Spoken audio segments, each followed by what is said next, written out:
Usa sa mga ginaidolo sa mga inahan si Kapuso Primetime Queen Marian Rivera kinsa hands-on sa iyang mga anak. Atong balikan ang tribute sa pamilyang Dantes sa tanang inahan.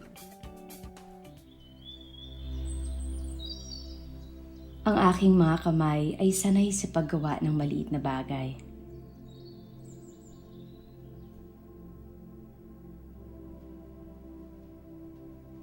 Ang pagpagpag, pagtupi, paghain ng agahan, sus, maliit na bagay. Base sa iyang kasinatian isip usa ka inahan, makita sa video nga gihimo nila Marian Rivera ug Dingdong Dantes ang kamahinungdanon sa papel sa mga inahan nga giuluhan og maliit na bagay. Dinhi makita ang mga ginahimo sa mga inahan nga alang kanila gamayng butang lang. Apan kining tanan tungod sa kadako sa pagmahal sa usa ka inahan alang sa ilang pamilya.